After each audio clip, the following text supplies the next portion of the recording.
Hello, hello everybody. It's Hope Savara here with Mother Trucker Yoga. It's Wellness Wednesday. It's 8 o'clock. Just went for an awesome walk. Give me a virtual high five if you, just move this here.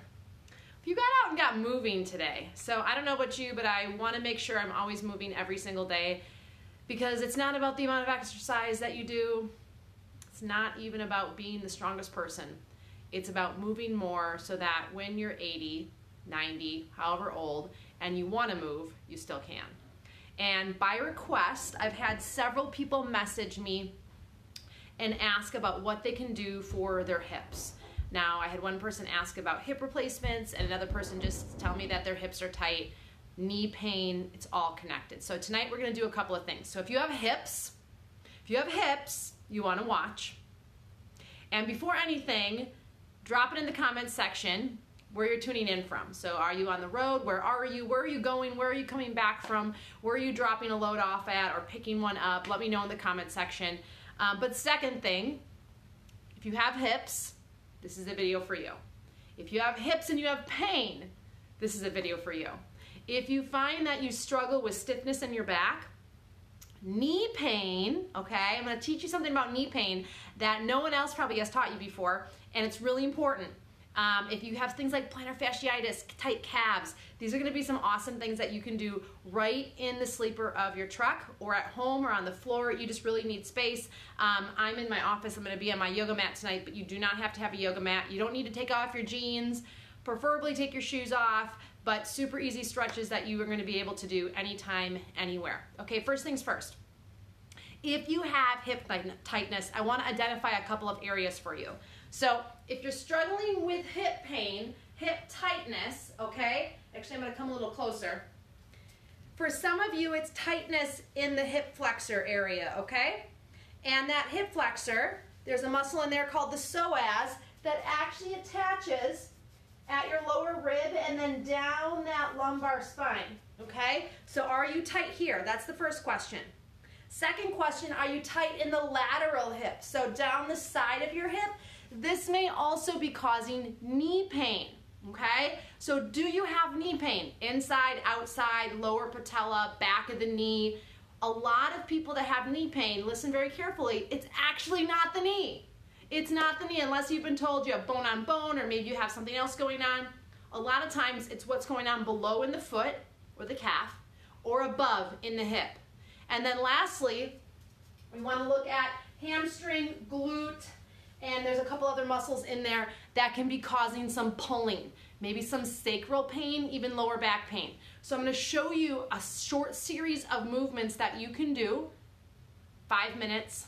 We're going to take it a little bit slower so that you can kind of understand each one, and a few very important things to pay attention to, especially if you've had hip replacements. Now, these are all safe movements that you can do once you are cleared by your PT or your doctor after a hip replacement that you can be doing.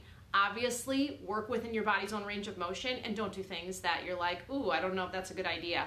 And so please know to use common sense whenever you are exercising or doing anything. But I'm going to show you a couple things you can do, hopefully that you can sleep a little bit better.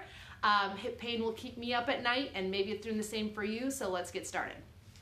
All right, so what you're going to need is enough space that you can lay down, and I'm using a figure 8 strap, but if you have a necktie, a sock, a hand towel, a belt, anything that you can just hold on to, that you can loop over your foot is what you're gonna wanna grab, okay? Second things is we wanna be barefoot or in socks. So get your shoes off because a shoe will create an illusion and not give you the full experience of what's really going on with your foot, your knee, and your hip. Because this is all connected, okay? So what our foot can or can't do is gonna impact our knee, is going to impact our hip and vice versa. So really important to get those shoes off whenever you can. Okay, let's lay down. If when laying down, you find that the second you lay down, your head is looking backwards and your shoulders are picking up off the ground, we want to get your head up on some type of a support, okay? So whether that's a pillow or whether that's a folded blanket We just don't want to feel like we're looking backwards.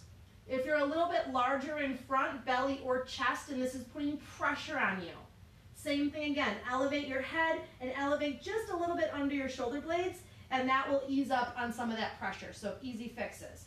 Okay, first things first. We're going to start with knees bent and stay with knees bent tonight. Now, maybe you have experience with stretching or yoga or exercise. There's tons of versions of everything. I'm going to show you a version tonight that is safe for everybody and that you can do and that is appropriate for all levels, all abilities. So we're going to stay with bent knees. Second thing, whether you're on your sleeper, a mattress, or the hard floor, we want to try to find what's called neutral pelvis. So that means you're just going to arc your lower back a little bit up off the floor. It's almost like if you could, you maybe get your fingertips underneath your lower back. Now, if we're a little bit fuller around the middle, you're like, hope, that's impossible. Think about the bony structure, okay? I'm arcing that bony structure away from the floor slightly.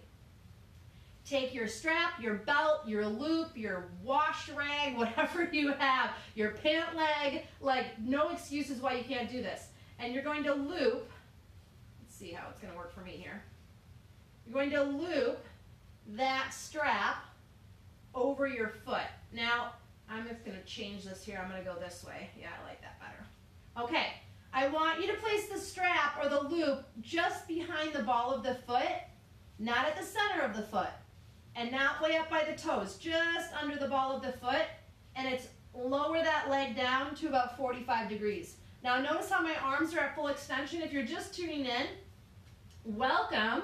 We are focusing on the hips tonight, and we're showing you some stretches that you can get the backside, outside, inside, to hopefully give you some relief if your hips are just screaming at you all day long and your lower back hurts, knee pain, it's all connected. All right, so my leg is out at 45 degrees. My lower back and pelvis are super steady now. They're not moving. Think about this as your pelvis right now. Think about making a cake, and you're going to hold the bowl on the counter and then take your other hand and stir with the spoon. Your pelvis is the cake bowl. Your thigh bone is the spoon. Move the spoon, not the cake bowl, okay? So from 45 degrees, holding on to whatever it is you've looped your strap, flex the foot and push out through the heel. Now, as you do this, your toes are going to stay facing you. They're not going to externally or internally rotate. So flex the foot. You may already begin to notice a stretch through your calf and through the arch of your foot, maybe even the hamstring. This might be enough for you. And if that's the case, you just hang out here and breathe. Nice, long, deep breathing. Otherwise, slowly, I am going to inch my leg in a little bit closer towards me. Now, the second I start to feel an increase in that pull, which I do right here, I'm going to stay. I very well could keep going, probably about here, and then I have to, my knee starts to buckle. But I'm not going to do that. Here's why. I want you to think of this like a gateway. And the second you feel an increase in stretch, you're going to stay there. You're going to stay there till that sensation passes. Now, your leg may want to start rolling in or out. You have to resist.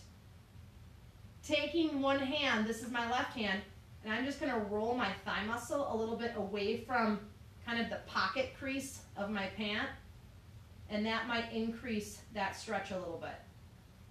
It's not so much important when we're stretching here as to how close we get, but more so to the sensation that we get. So just nice calm breath in, nice calm breath out. It's like my foot is flat up towards the ceiling. So if I'm getting pulling here or in the arch of my foot during the day, that might be causing knee pain. If I'm getting pulling here or even back here, I guarantee you, you're probably finding yourself having either tight hips or tight lower back because it's all connected. Now, how long should I hold this? Now, if you have a timer, set a timer for at least a minute, but I'm more on sensation. You're going to stay here until that sensation passes. But I don't know how long that is for you, so we're going to keep moving, but just know you can always come back and do any of these throughout the day or at night. This is a great bedtime routine. Since my left leg is the one that's lifted, I'm going to hold my strap with my arm at full extension, with that left hand. Now think about your cake bowl, your pelvis, staying anchored to the floor, especially on the opposite side. Slowly start to drop the leg out to the left. So I'm dropping it out, dropping it out. I'm not letting that leg spin in my hip socket, meaning the toes or the knee turn up or down. So my hip replacement people, this is really important. Think about your hip staying plugged into its socket. And then flex the foot. So flexibility and control equal good mobility. So here's a good little hip strengthening exercise. Can you let go? Can you hold that leg out to the side and let go? So just a little hip challenge for you. And then press through the heel of the foot. So it's a stretch right across the front of the pelvis all the way to the inside of the heel. I'm not yanking my leg anywhere. I'm not pulling on my leg. I'm just letting gravity push down on my leg. Now, if you're in your truck, when you do one side, you're probably going to have to spin. So your leg can hang off the sleeper out into the space versus going into what essentially would be a wall. So obviously you can only go so far. Same thing if you're at home, you might need to move away from that wall. Once you're ready to come back up, again, at least a minute, give a micro bend to the knee, and then slowly bring that leg back up again. All right, here's the favorite one. Here's the fun one. Extend your bent leg out and anchor that leg down. Now notice how your pelvis is level on the ground, meaning both hips are equally planted. Here's that cake bowl again. Switch hands on your strap or your belt and take your free hand and you're going to press that outer hip down into the ground. That if I had jeans on, I want that back pocket to stay down. Now only bring the leg across the body as far as you can keep that outer hip from rolling up. Okay? So I'm actually going to get rid of my mat just for a second here so that you can see, because I'm wearing black. I'm going to do this on the hard floor so you can see that what I'm talking about. So really important, if you're having back pain issues and you're having a lot of tightness around the outer knee, you're getting a lot of tightness or SI joint pain, when you bring that leg across the midline, we're not rolling the hip up, okay? Our shoulder is not coming up. If I spin towards you, it's going to look like this. So I'm coming across the midline, maybe just a couple of inches, and pressing that hip down. This hip is not picking up. It's not a twist. This is just your hip moving in its socket. Really important. This is not a movement that's going to make you feel like you're going very far. I really, really, really want to encourage you to try this at night. Try this in the morning. This is going to increase your mobility, help reduce knee pain, ankle pain, foot pain, hip pain, lower back pain. That leg is in one straight line. Ankle, knee, and hip. I'm not rolling the foot. So I'm staying anchored down.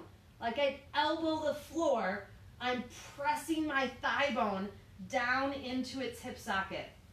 So this is almost like a deep pain in your butt, if that makes sense. Notice how the whole time my connection with my strap hasn't changed. So I'm not letting that leg all the way out and down. I'm trying to cross the midline and then slowly come back to center. Last one, grab your belt, bend the knee, and bring the sole of the foot to face the ceiling, and we're just going to press the thigh and the knee towards the floor next to us, the best that we can. The best that we can. So sometimes we're a little bit bigger through the middle. That's why that leg is coming wide, almost into our armpit, and then play with where that foot goes. That's going to change the stretch through the hamstring and through the hip. And then just hold that for a couple of breaths. Let's say 5 is a good goal. 5 is a good goal. And then slowly bring that leg back up. Now, I wouldn't be doing you justice if you're going to watch this video again to help you if I don't do the other side. So just a little bit of a roll on the legs. Rebend. Remember, again, like I said, hip pain is often connected to the lower back pain. Knee pain is often a reaction to something going on in the lower leg or something going on in the hip. very rarely is what we're feeling in the body just that body part. We like to compartmentalize things. Think about it. We have an eye doctor, a dentist, a foot doctor, and so on and so forth, but everything is connected. So when we just look at one part, we don't get the whole picture. So same thing now again. I'm going to drop my leg out. You might have already forgotten this. Good thing I'm doing the other side. Down to 45 degrees, arms are at full extension. I have that little curve in my lower back, and I'm going to flex through the foot as much as I can. If you've been in shoes all day, plantar fasciitis, calf issues, tight Achilles, this is just a good stretch just right here. And then when that starts to dissipate, slowly start to bring the leg in without letting the lower back smush down into the ground. So this is about as far as I can go before my leg wants to buckle. So the goal isn't to get it to your nose. The goal isn't to get it to 90 degrees. The goal is just to feel something, to feel a stretch. That might be way down here for you, and that's fine. The only difference between a tight person and somebody that feels a little bit more flexible is they have to go twice as far. That's it. So this leg is a little tighter for me, so I want to kind of slack off and not flex the foot because it's easier. I want you to flex the foot. Notice if the ankle rolls. These are all these little nuances that our bodies do to try to kind of trick us or to not have to feel that discomfort. So just nice, calm breathing here. Toes pull towards you. Knees and toes are lined up with you. They're not rotated in or out. So if you are someone with a hip replacement, we're kind of staying plugged in, if that makes sense. Okay, so now we're going to go out. So this is my right leg. I'm going to the right. Grab the strap or the belt with the right leg. My arm is at full extension. I'm going to keep my hips anchored into the floor. That opposite oblique almost turns on a little bit. And then slowly start to drop the leg out to the side. I'm not going to let my leg drop any lower towards my opposite foot. And I can feel that stretch. Now flex through the heel like I'm trying to touch the wall and try to keep that other hip down almost like it's a boat anchor. Nice deep breath in, nice deep breath out. And here's a little fun body fact. Think of your inner thighs like a drawstring on a bag for your lower back. So the tighter the inner thighs are, oftentimes the more it can cause lower back or sacral pain. So the lower back pain can come from a lot of different things, but these are just a couple different scenarios. Same thing again, I'm going to try to hold this for a minute. My belly's strong, my breath is calm, reaching out through the heel. This is all about patience here. And then when that sensation starts to dissipate, because it can be different on either leg, we want to assess each leg on its own. Little bend in the knee and bring that leg back up. And then slide your other leg out. I don't care where the leg is to start, but then we have to keep it there. Switch hands and take your free hand and roll the outer thigh down. Think about if you had jeans on right now, keep that outer edge of your pocket down on the floor. And then slowly, I'm not going to like this, it's going to be so tight, and bring the leg across the body. So only as far as I can keep that outer hip down, like I'm elbowing the floor with my thigh, and keep your toes, ankles, knee, hip all in one straight line. Now flex the foot, pull back on your toes a little bit more, and all of a sudden you're going to feel that sensation increase down the back of the leg. Now if you're yelling at this video right now because you're doing this along with me, remember in your brain is probably saying this is painful, I should stop. I want to challenge that and think to yourself, what's pain? What is really pain? Pain is like you just touched a hot burner. Pain is hot water was dumped on you. Pain was a truck rolled over your foot. Obviously there's emotional pain, but we're talking about physical. Pain is you broke your leg. This is sensation. And there are varied degrees of sensation. So just mentally have that conversation with yourself. I'm kind of all of a sudden my leg let go a little bit and now I can drop it just a hair. So this one you might have to hold a little bit longer, and then when you're ready, come back up. Grab the strap with both hands. This is called Happy Baby. Bend the knee and then slide that knee off to the side as far as you can go. It's okay if your foot's down here. You can play with where that foot goes, which is going to change the sensation. And then press the thigh towards the floor, which is going to give you just a little bit of a different experience. And flex and anchor the opposite leg. So I'm going to bolt this straight leg down to the floor. So now I get a nice pelvic stretch and a nice stretch on that front hip pocket on the straight leg. So just nice, calm breathing. It's okay if your leg's way up here. It's okay if your leg's way down here. It's okay if your leg's here. You can play with where that leg goes to see what feels good as well. So again, everyone's body's different, and just kind of assess. And then release the leg.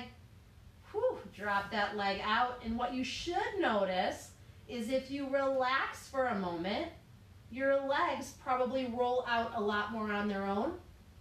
Your lower back, if laying on your back is super painful or tight, probably feels a little bit more relaxed. You may also notice that your breath moves a little deeper, or your belly is not as tense. So just noticing how your body feels can definitely play a big role in healing your body. And then as you roll over, this is always just an easier way to come up than pulling yourself up and straining your neck and your hips. Okay, so that is a routine that you can do to help you when it comes to hip pain, lower back pain, knee pain, tight hamstrings, tight calves. The idea is that tightness is not a death sentence.